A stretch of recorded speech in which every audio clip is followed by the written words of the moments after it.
to Travel and Bang, baby. This is Travel and Bang. I am Marky Bravo, the mulatto, back again. Before we get into it, I really want to take this moment to thank the last 100 subscribers. You know, in the grand scheme of things, compared to others who have thousands of subscribers, a million subscribers, it's very a minuscule number. But the last 100, okay, it really showed me, okay, you know, people are finding value from my material. And I want to say that that's all that my channel I choose to bring.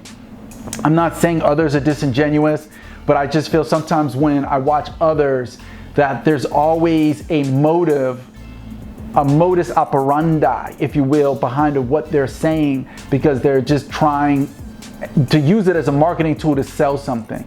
And yes, I have a published book that I also am selling, but other than that, you know, and yeah, I do offer coaching services, but you know, to be honest with you, even if I had no profit from that, I would still do this because I get so much positive feedback from the young men out there, and it makes it worthwhile. I also want to say there's people who don't like my videos. They think I'm garbage. I know a lot of the women that I was friends with, some of them reached out to me and were like, oh, you know, you're vulgar. Oh, I didn't know you were like that. You know what I mean? And you can't please everybody. You can't please everybody. You know what I mean? Some people, men and women, prefer to have rainbows and sunshine blown up their ass. But I think that makes a world a beautiful place when you have people like me who just bring you the raw deal thoughts, facts, and discussions. And then you, the audience, can decipher what, if you will, I want to say cherry pick, but decipher what applies to you and what you can use and put in your toolbox to make your life a beautiful, brighter journey, if you will. You know what I mean? Because that's what it is. Life's an adventure.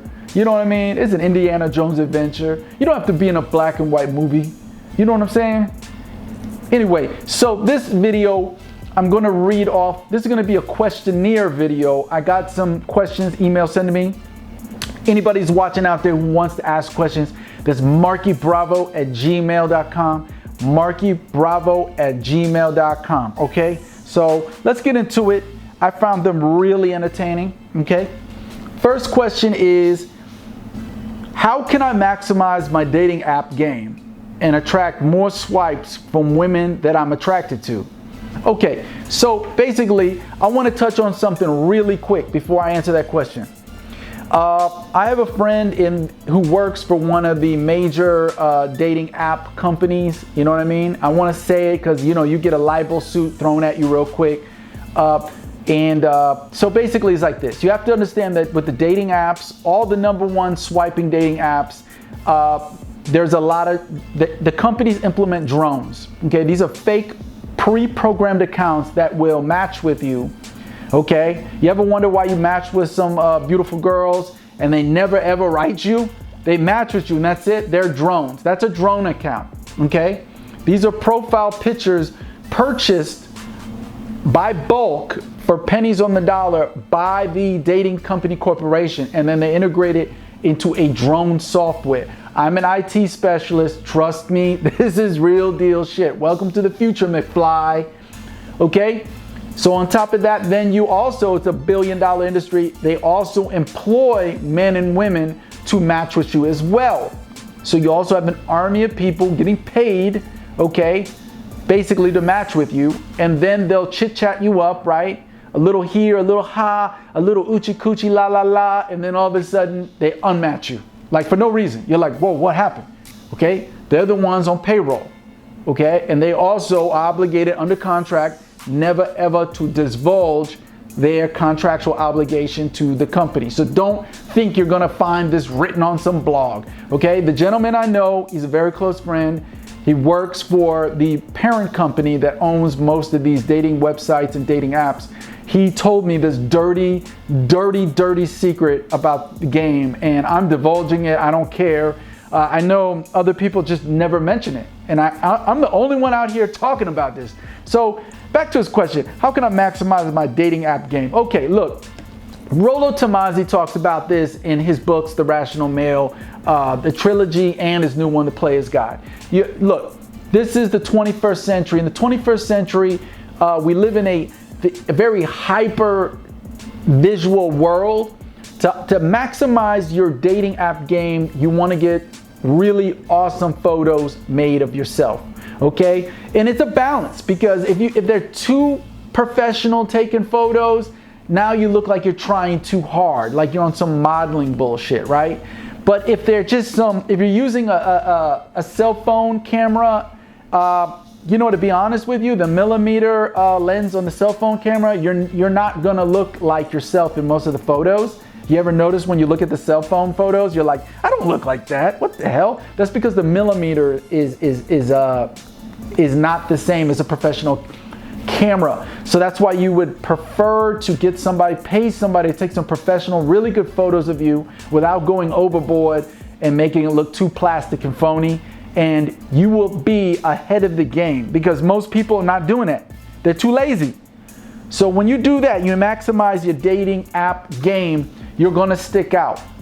Even if you're not the best looking guy, the tallest guy, the most richest guy, if you take time to do that, I swear to God, you'll get way more women swiping on you, because it'll bring your swagger out, the photos that represent your charisma, what you're about. Or even if you're a plain Joe, even if you're a preppy, guppy, polo wearing, Ralph Lauren polo wearing guy every day, you know, still these photos will embody who you really are. You know, and you want to like only do 4 photos. You want to go overboard and just 4, maybe okay, 5 photos represent you, professional photos, and keep it short and simple. Don't tell your whole life story on the damn app.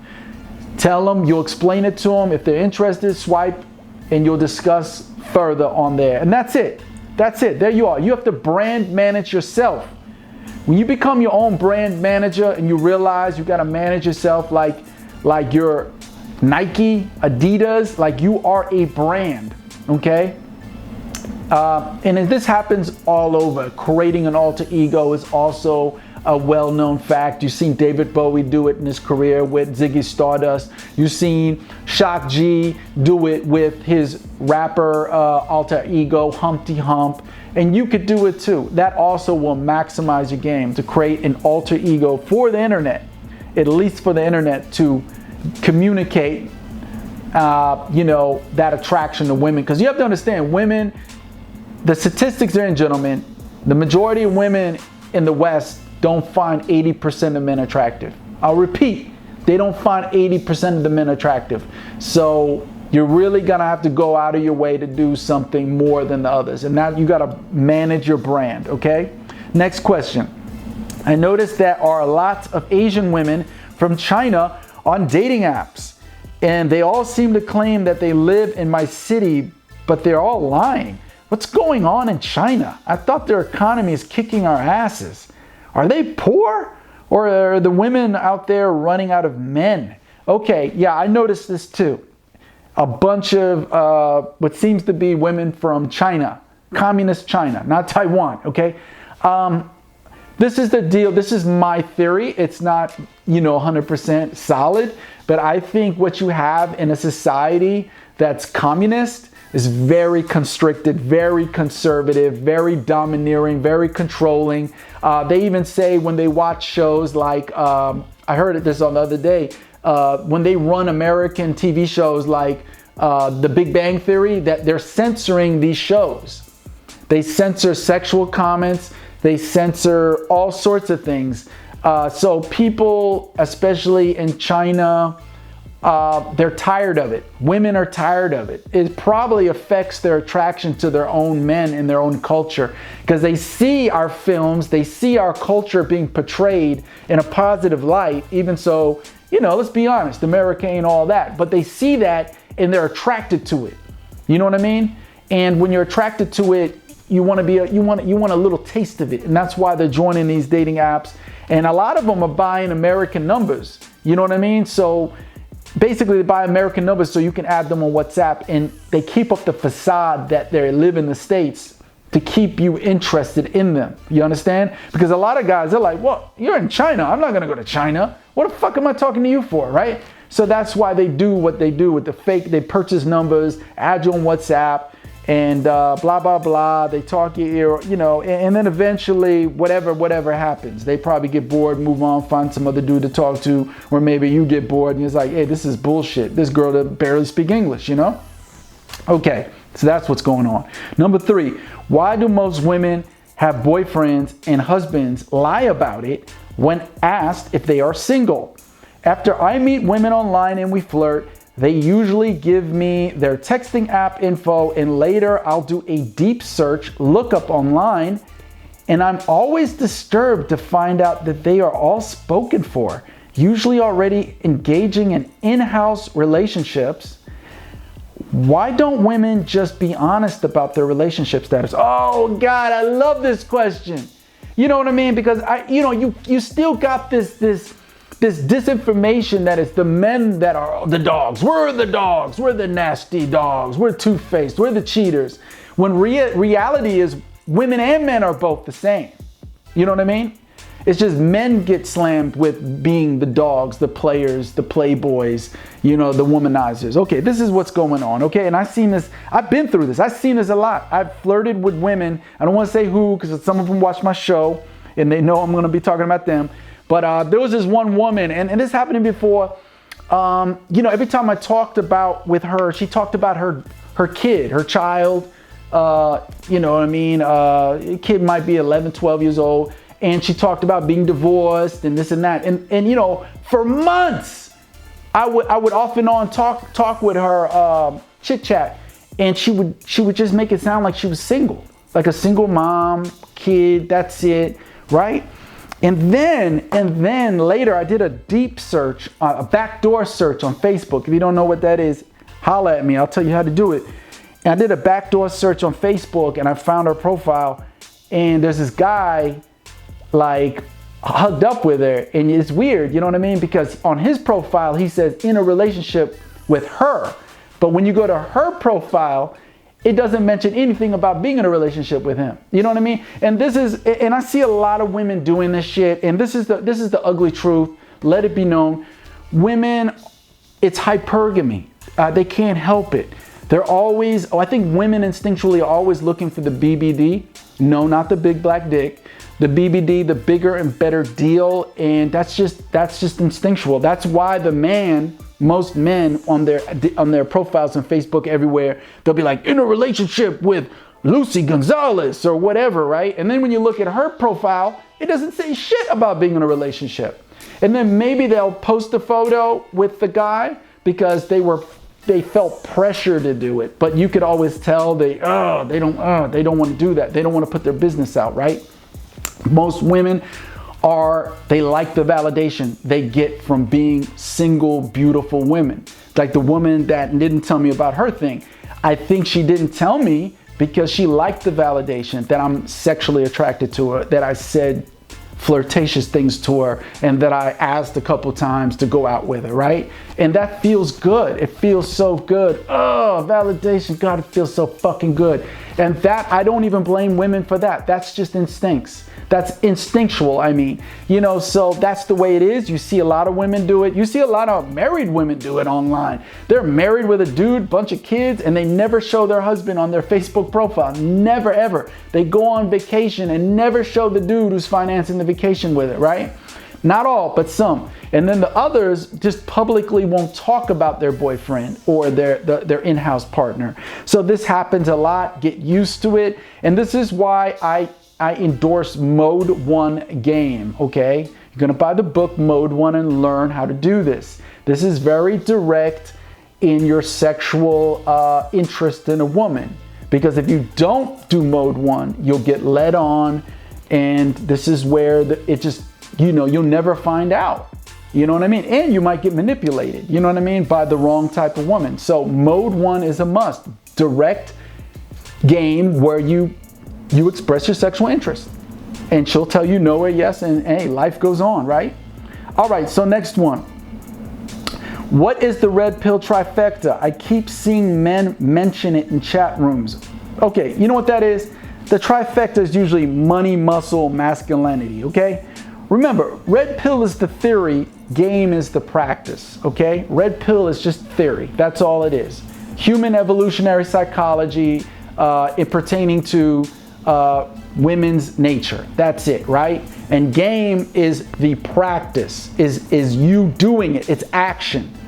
You know what I mean? Of intersexual relationship, you're speaking, you're using your charisma, using banter, you're using push-pull, you're doing all the necessary things, and hopefully you do it so much it's being integrated into your persona, into your subconscious, where it just automatically, it's automated. It just happens when you meet a woman that you're attracted to, right?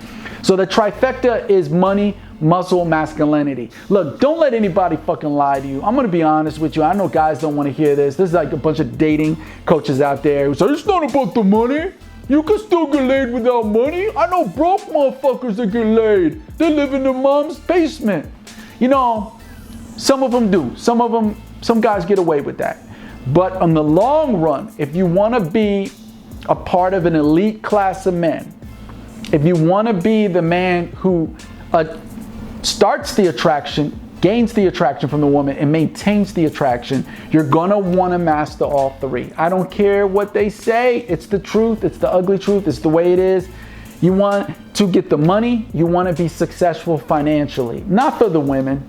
Okay, but you have to understand, power is the ultimate aphrodisiac. It's always been that way. It gives you a exudes self-confidence like no other, because you're taken care of in life. You feel good, and you're in abundance, right? You're not in financial scarcity. You're in abundance, and women like that.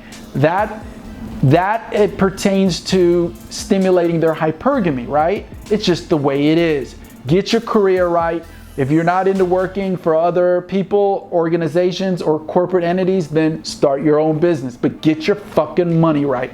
Because you know what? If you don't have a pot to piss in, these beautiful women, these women that you sexually desire and are aroused for, will not want you. And if they do sleep with you, they'll only do it a couple times and they'll boot kick your ass to the curb.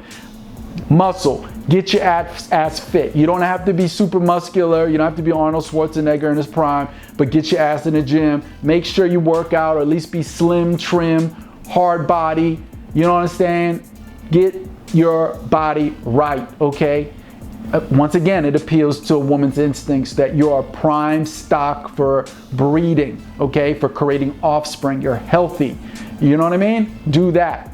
Masculinity.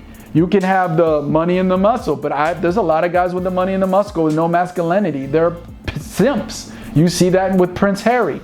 I love Prince Harry. I met him in Afghanistan many moons ago when, we get into that in another video, right? But that Prince Harry of today, he's known as a royal simp.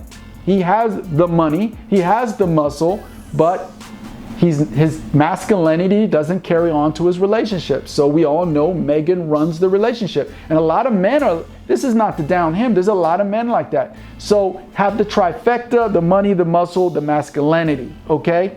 Toma. We gotta go. We gotta wrap this up. I've been motor mouthing too much. I hope you liked some of the advice. If you got some questions, like I said, hit me up on email, and be sure to hit up the Razor Blade Romance.